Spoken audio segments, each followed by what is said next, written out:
आज हम law of cosines पढ़ेंगे। ये थ्योरम है। आप देख सकते हैं यहाँ पर कोई भी जो ट्राइंगल है, अभी तक हमने क्या पढ़ा था? अभी तक हमने पढ़ा था ट्राइंगल में साइन रूल के बारे में। ठीक है, तो जिस तरह से जो ए अपॉन साइन ए, बी अपॉन साइन बी, सी अपॉन साइन सी, ये सब एक कांस्टेंट के इक्वल होते हैं। ठीक है, ये एक थ्योरम थी जो कि साइन रूल था। अब यहाँ पे कोसाइन का रूल क्या होता है कि स्मॉल ए, स्मॉल बी और स्मॉल सी, ये सब आप जानते हैं। ठीक है, बाकी आप यहाँ पर रेफरेंस के लिए इस ट्रायंगल को देख सकते हैं जो कि ए बी सी है।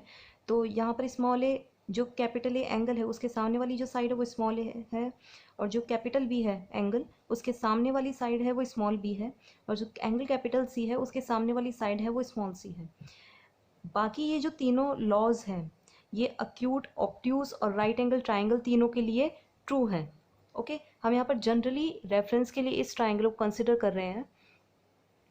ऑल राइट, ये आपको याद रखने का एक तरीका ये भी हो सकता है, और इनके बेसिस पर हम क्वेश्चंस भी डिस्कस करने वाले हैं। इनको याद रखने का तरीका क्या हो सकता है कि जब स्मॉल ए स्क्वायर है, तो जैसे आप पाइथागोरस थ्योरम में करते हैं ना हम, कि एक साइड का स्क्वायर जो हाइपोटेनस होता है, जो सबसे बड़ी साइड होती है, उसका स्क्वायर होता है जो बाकी की दो साइड्स हैं, परपेंडिकुलर है और बेस है, उनके स्क्वायर के एडिशन की इक्वल होता है। जैसे यहाँ पर देखिए, आप ए स्क्वायर है तो B square plus c square, मतलब एक साइड है उसका स्क्वायर इक्वल होगा जो बाकी की दोनों साइड्स हैं उनका स्क्वायर लेंगे, माइनस अब वही दोनों साइड आएंगी और उनके साथ एंगल कौन सा आएगा, जो इधर है। तो ये याद करने का एक तरीका है, और या तो ये इक्वेशन याद रख लीजिए, इससे ये याद रहेगी तो आपको इजीली कोसाइन निकालना इजी होगा। बी कैसे होगा, वही बी के अलावा जो दोनों साइड्स हैं सी स्क्वायर और प्लस ए स्क्वायर, अब माइनस, ओके माइनस आएगा 2ac, ये दोनों, और एंगल कौन सा आएगा कॉस के साथ में, जो इधर साइड है उसके साथ वाला एंगल आएगा। ऐसे ही सी के लिए बाकी दोनों साइड्स कौन सी हैं, स्मॉल ए स्मॉल बी, -2, ये दोनों साइड्स आएंगी, लेकिन एंगल कौन सा आएगा कोसाइन लेकर, जो इधर साइड है उसका वाला एंगल आएगा कैपिटल सी। ये तीनों आपको याद रखने हैं। इससे हम देखेंगे किस तरह से क्वेश्चंस हम सॉल्व कर सकते हैं इजीली। देखा जाए तो यहीं से आपके लिए पाइथागोरस थ्योरम भी निकल सकती है। पाइथागोरस थ्योरम क्या होते हैं, राइट एंगल ट्राइंगल के लिए होती है, तो वहाँ पर एंगल जो है वो 90 डिग्री हो जाता है। तो ये 90 डिग्री होता है तो cos 90 0 होता है। तो देखिए आप, इसी तरह से पाइथागोरस थ्योरम आती है यहाँ पर। इसीलिए हमने जनरली, क्योंकि ये तीनों इक्वेशंस अक्यूट, ऑब्ट्यूज और राइट एंगल ट्राइंगल तीनों के लिए करेक्ट है, तो हम एक जनरलाइजेशन ले रहे हैं, आइडल कंडीशंस ले रहे हैं, और रेफरेंस के लिए इस ट्राइंगल को कंसिडर कर रहे हैं। अब यहाँ पर ये जो इक्वेशन है, हमें इसे प्रूव करना है लेफ्ट हैंड साइड और राइट हैंड साइड को। हम किस तरह से करेंगे, लेफ्ट हैंड साइड लेकर चलेंगे। Okay, small a small b cos capital C minus small c cos capital B. Okay, अब आप देखिए, हम पहले स्मॉल ए को दोनों अंदर दोनों टर्म से मल्टीप्लाई करेंगे, small a small b cos capital C minus small a small c cos capital B. Okay, अब आप देखिए कॉस सी और कॉस बी की वैल्यू हम यहाँ से पुट करेंगे, इजीली ये क्वेश्चन सॉल्व हो जाएगा। Small a small b cos c क्या है, a square plus B square minus C square upon 2ab।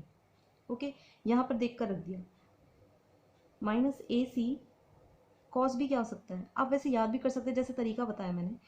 Cos B है, इसके अलावा दोनों साइड्स कौन सी होती हैं बी के अलावा, इसमें ए square plus c square minus इस एंगल की साइड आएगी जो कि माइनस बी स्क्वायर में, और अपॉन में 2, ये दोनों जो एडिशन में है ये आएंगे ए सी के साथ में।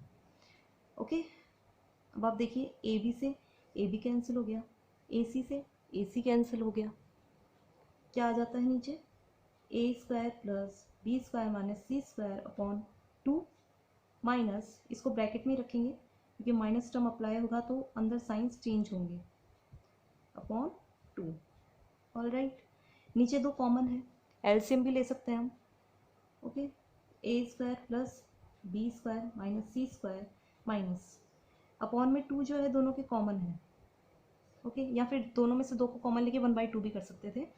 अब ये माइनस मल्टीप्लाई होगा अंदर, तो माइनस ए स्क्वायर, क्योंकि ये प्लस में है, ये प्लस में है सी स्क्वायर, तो माइनस से मल्टीप्लाई, ओके माइनस सी स्क्वायर, ये माइनस में है तो minus minus plus B square. Okay, अब आप देखिए ए स्क्वायर से ए स्क्वायर कैंसिल हो गया। Okay, b square plus B square 2b² minus सी स्क्वायर 2c स्क्वायर दोनों माइनस में है अपॉन 2। इसमें से 2 कॉमन ले सकते हैं, इसको क्या लिख सकते हैं 2b² माइनस सी स्क्वायर अपॉन 2, 2 से 2 कैंसिल, b² माइनस सी स्क्वायर। और यही हमारा क्या है, यही हमारा राइट हैंड साइड है जो कि हमें प्रूव करना था। Got it? इतने इजीली इस तरह के क्वेश्चन सॉल्व हो सकते। अब लॉ ऑफ कोसाइन के अंडर ही हम एक और प्रॉब्लम सॉल्व करने जा रहे हैं यहाँ पर।